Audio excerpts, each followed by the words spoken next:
Welcome to The Explainer, where we break down the big ideas. Today, we're diving into the invisible architecture that shapes our entire world. It's called social structure, and believe it or not, it governs everything from who you can marry to how a giant company is run. And to really get it, we need to start with a puzzle. So let's kick things off with a real head-scratcher that fascinated early anthropologists. Out in Western Australia, they found tribes where a man from the Banaka section is allowed to marry only a woman from the Barong section. I mean, why? How does that even make sense? On the surface, it feels completely random, right? But as we're about to see, there's a powerful, hidden logic at work. To crack this puzzle, we've got to get inside the head of the investigator who first figured it all out, a social scientist who was convinced that even the most chaotic-seeming human behaviors followed a hidden blueprint if you just knew how to look for it. Now, back in the early days of anthropology, you kind of had two main camps. On one side, you had guys like Malinowski, who was all about these rich, descriptive, flesh-and-blood accounts of tribal life.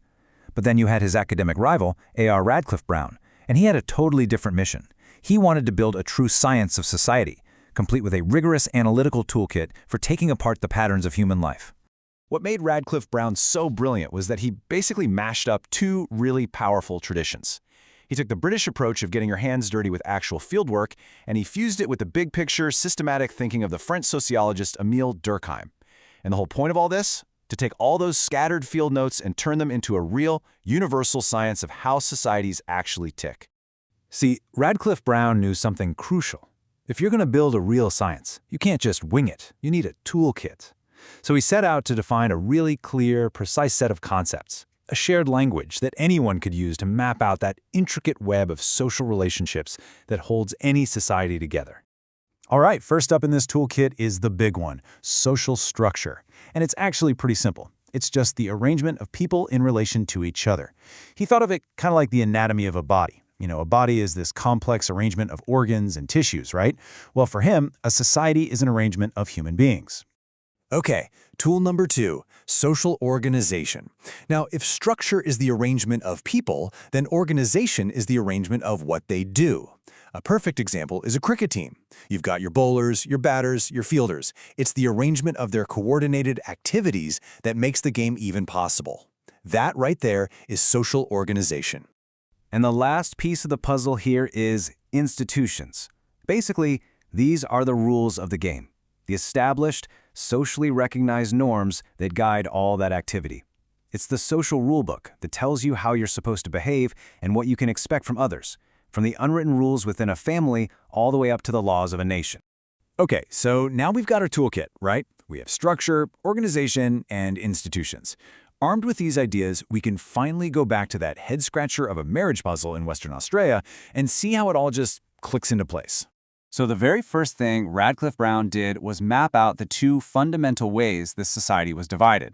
First, you've got clans. These are basically groups of men all connected to a specific piece of land. And second, the entire society is split right down the middle into two big halves, which are called moieties. Every single clan belongs to one of these two halves. But wait, it gets even more interesting. There's another layer to this. The society is also split by generation. You're considered to be in the opposite generation from your father, but the same one as your grandfather. Now here's the really cool part. When you lay those two generation sets over the two moieties, what do you get? A simple, but incredibly powerful, 4-part grid. And every single person in the tribe fits neatly into one of these 4 boxes. And just like that, once you see this grid, the marriage rule isn't some weird mystery anymore. It's just logic. Okay, let's walk through it. A Banaka man, he's in section I. The rules, the institutions, say he's got to marry someone from the opposite moiety, moiety I, and from the same generation. Why? Well, what's the only box on the grid that fits both of those rules? Section IY, the Barong section. Boom! Puzzle solved. But Radcliffe-Brown, being the deep thinker he was, didn't just stop there. He started asking a much deeper question. Okay, this system is great, but what happens when people are born and die? How does the whole thing stay stable over time? And that question led him to this absolutely brilliant distinction. He said you have to separate the social structure from the structural form. Think of it like a river. The social structure is the actual water flowing in the river. It's the real people, always moving, coming and going. But the structural form is the riverbed itself. It's the underlying pattern that guides the flow and gives the river its shape year after year. The people change, but the blueprint, the form, stays the same. So this is the real takeaway, the big idea. The actual individual people who call themselves Banaka or Barong are always changing, right? New people are born, old people pass away. But the relationship between those two sections, the set of rules that defines how they interact, that persists. That's the structural form, holding everything together. All right, I know what you might be thinking. This is a super fascinating deep dive into a small tribe from 100 years ago, but what on earth does this have to do with us today? Why should we care about this invisible architecture in our own modern world?